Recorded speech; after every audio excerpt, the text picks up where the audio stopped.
வணங்கி மக்களால் நான் மக்களுக்காகவே நான் என வாழ்ந்து மறைந்த புரட்சி தலைவி அம்மா அவர்களை வணங்கி இருபெரும் தலைவர்கள் வழியில் கழகத்தை கட்டி காத்து கொண்டிருக்கின்ற புரட்சி தமிழர் எடப்பாடியார் அவர்களின் நல்வழியில் இந்தியாவின் சட்டமேதை டாக்டர் அம்பேத்கரை நம்ம யாருமே பார்த்தது கிடையாது. அவருடைய நினைவு நாளோ இல்லை பிறந்த நாளோ வந்துச்சுன்னா உருவ சிலைக்கு மாலை அறிவிப்போம், இல்லை மரியாதை செலுத்தும், அவ்வளவுதான் தெரியும். ஆனால் தமிழ்நாட்டின் சட்ட மேதை என்று நம் அனைவராலும் போற்றப்படுகின்ற விழுப்புரம் மாவட்ட கழக செயலாளரும் நம்முடைய சட்ட மேதையும் ஆகிய அண்ணன் சீரியஸ் அவர்களுக்கு முதற்கண் என்னுடைய பணிவான வணக்கத்தை இந்த நேரத்தில் உறுத்தாக்கி, போன வருஷம் பார்த்தீங்கன்னா இந்த மகளிர் அணி கூட்டம் வந்து கட்சி ஆஃபீஸ்க்குள்ளே நடந்துச்சு. இந்த வருஷம் பார்த்தீங்கன்னா கட்சி ஆஃபீஸ்க்கு வெளியில் இவ்வளோ பிரம்மாண்டமான ஒரு மேடையில் நடக்குது. அடுத்த வருஷம் நம்ம எல்லாருமே ஒரு நல்ல ஆட்சியிலையும் முதல்வர் வேட்பாளர் எடப்பாடியாருடைய தலைமையில் நம்மளுடைய அமைச்சர் அவர்களுடைய முன்னிலேயே பிரம்மாண்டமான ஒரு மண்டபத்தில் நடக்க போகுது என்று இந்த மேடையில் நான் தெரிவிச்சுக்கிறேன்.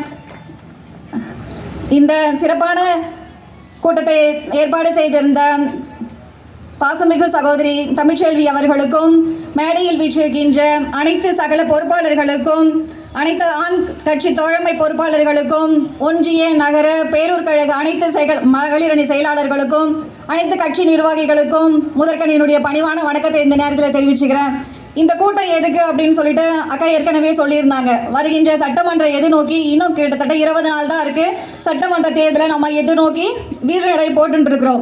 அமைச்சர் அவர்கள் வந்து நீங்க பாத்தீங்கன்னா காலையில ஓமந்தூர்ல மீட்டிங் நடத்துறாங்க, ஆஃப்டர்நூன் பாத்தீங்கன்னா விழுப்புரத்துல மீட்டிங் நடத்துறாங்க. பம்பர மாதிரி சுழந்துகிட்டே இருக்காங்க. நம்மள மாதிரி அவங்கள மாதிரி ஒரே நிமிஷம் நாம சுழந்தோம் அப்படின்னு சொன்னா நம்ம எங்கேயோ போயிருக்கலாம். நம்ம அந்த அளவுக்கு நம்ம முயற்சி பண்றதும் கிடையாது. நம்ம ஒரு மீட்டிங் நடந்தாலே சோர்வாயிரும். இன்னும் அவருடைய பேச்சு நீங்க கேட்டீங்கன்னு வச்சுனோம், புது எனர்ஜி கிடைக்கும். நம்ம வந்து இப்போ மகளிர் எல்லாருமே வந்து என்ன பேச போறாரு, அமைச்சர் என்ன பேச போறாரு, அவருடைய தேர்தல் வியூகம் என்ன அப்படின்னு சொல்றது கேட்கறதுக்கு தான் நம்ம உட்காந்துட்டு இருக்கோம். அவருடைய பேச்சை கேட்டு அவர் என்ன சொல்றாரு அப்படின்னு சொல்லிட்டு கேட்டு நம்ம லேடிஸ் எல்லாருமே கிட்டத்தட்ட பொறுப்புல இருக்கிறவங்க எல்லாருமே நம்ம இங்கே உட்காந்துட்டு இருக்கோம். ஒவ்வொரு டோர் பை டோரா போங்க, ஒவ்வொரு வீடா போனீங்கன்னா என்னென்ன சொல்றாங்க அப்படின்னு சொல்லிட்டு எல்லாம் மேக்சிமம் வந்து கேன்வாசிங் பண்ணாதான் வந்து இந்த எலெக்ஷன்ல நம்ம ஜெயிக்க முடியும். அவ்வளோ டஃப்பான தேர்தல் அப்படின்னு சொல்லிட்டு அமைச்சர் எங்களுக்கு சொல்லியிருக்காங்க. நாம டஃப்பான தேர்தலை எப்படி எதிர்கொள்ளணும் அப்படின்னு சொல்லிட்டு தான் அமைச்சர் இப்போ நமக்கு ஆலோசனை வழங்க போறாரு. அவருடைய ஆலோசனை கேட்டு நம்ம கிட்டத்தட்ட எடப்பாடியார் தேர்தல் வாக்குறுதிகளை அறிவிச்சார். எவ்வளவு வாக்குறுதிகள்? கிட்டத்தட்ட 10 வாக்குறுதிகள் அறிவிச்சார். அதுல 10 வாக்குறுதிகள்ல முக்காவாசி வாக்குறுதி என்ன அப்படின்னு சொன்னா பெண்களை மையப்படுத்தி தான். 2000 ரூபாய் கொடுக்கறதாகட்டும், 25,000 மானியம் கொடுக்கறதாகட்டும், சிறுகடன் குழு கடன் எந்த இதுவா இருந்தாலும் பெரும்பாலான தேர்தல் வாக்குறுதி எந்த கட்சியா இருந்தாலும் பெரும்பாலான தேர்தல் வாக்குறுதி என்ன அப்படின்னு சொன்னா மக்களை, அதாவது பெண்களை மையப்படுத்தி தான். பெண்கள் மட்டும்தான் வந்து தேர்தல் வாக்குறுதிகளை வந்து மற்ற இடத்துல போய் சேர்க்க முடியும் அப்படின்னு சொல்லிட்டு எந்த வாக்குறுதி இருந்தாலும் பெண்களை மையப்படுத்தி மட்டும்தான் எல்லாருமே அறிவிப்பாங்க. ஏன்னா பெண்கள் வந்து அவ்வளவு இம்பார்ட்டன்ட். சின்னதை பெருசாக்குவாங்க, பெருசா சின்னதாக்குவாங்க. அந்த திறமை யார்கிட்ட இருக்குதுன்னு சொன்னா நம்ம பெண்கள் கிட்ட மட்டும்தான் இருக்கு. அதனால பெண்கள் நம்ம வந்து அமைச்சர் சொல்ற கருத்தை கேட்டு டோர் பை டோரா ஒவ்வொரு ஒன்றியத்திலையும் ஒவ்வொன்று தெரியும் உங்களுக்கு.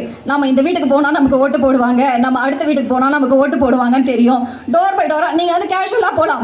பெண்கள் மட்டும்தான் அடுப்பங்கரை வரைக்கும் போக முடியும். அடுப்பங்கரை வரைக்கும் போயிட்டு ஓட்டு கேட்கறது யாரால முடியும்னு சொன்னா பெண்களால். நாம மட்டும்தான் போயிட்டு அடுப்பங்கரை வரைக்கும் போயிட்டு ஓட்டு கேட்க முடியும். மற்றவங்களாம் ஜென்ஸ் எல்லாம் கொஞ்சம் ஃபீல் பண்ணுவாங்க, நாமெல்லாம் போக முடியாது அப்படி. ஆனால் நாம போகலாம். நாம போயிட்டு அக்கா தங்கச்சி இது மாதிரி ஓட்டு போடுங்க, எங்களுக்கு ஓட்டு போடுங்க, தேர்தல் வாக்குறுதி சொல்லுங்க, நாங்கள் இது மாதிரிலாம் சொல்லியிருக்கோம், இது மாதிரிலாம் செஞ்சிருக்கோம் அப்படின்னு சொல்லிட்டு நம்ம வாக்குறுதிகளை எடுத்து சொல்லுங்க. எடுத்து சொன்னா கண்டிப்பா எல்லாருமே சேஞ்சஸ் ஆவாங்க.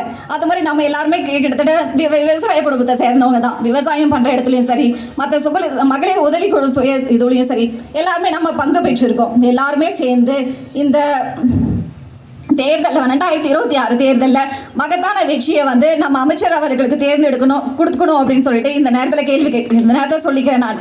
இன்னொன்று அப்படின்னு சொன்னால் ஒரு 3 நாளைக்கு முன்னாடி தென்காசியில் வந்து ஒரு மாவட்ட செயலாளர் வந்து திமுகவில் ஆனந்தியக்கா தான் ஸ்டேட்டஸ் வச்சிருந்தாங்க. பெண்களுக்கு பாதுகாப்பு இல்லை அப்படின்னு சொல்லிட்டு அந்த மாவட்ட செயலாளர்ல ஏதோ ஒரு லேடிஸ் வந்து பேசுறாங்க. அந்த லேடிஸ் வந்து ஃபேஸை மறைச்சு வச்சிருந்தாங்க. எங்களுக்கு அதை திமுக நிர்வாகியே சொல்றாங்க, எங்களுக்கு பாதுகாப்பு இல்லை, எங்களை வந்து அது இப்படி நடந்து போனா அம்மிக்கல்னு சொல்றாரு, ஆட்டுக்கல்னு சொல்றாரு அப்படின்னு சொல்லிட்டு அவங்க அவ்வளோ ஃபீல் பண்ணி அவ்வளோ இது பண்ணாங்க. ஆனா நம்ம இங்க உட்காந்துட்டு இருந்தா கூட நமக்கு உரிய பாதுகாப்பு வரைஞ்சி நம்மளை இவ்வளவு சுதந்திரமாகவும் இவ்வளவு உணர்ச்சி பொங்க வைக்கவும் நம்ம சொல்லுகின்ற அமைச்சர் அவர்களுக்கு பெண்களாகி நீங்கள் அனைவரும் எழுந்து நின்று ஒரு ஆரவாரத்தோட கை தட்டி அவர்களை கை வைக்க வேணும்னு சொல்லிட்டு இந்த நேரத்தில் கேட்டுக்கிறேன். சொர்க்கம் பத்தல.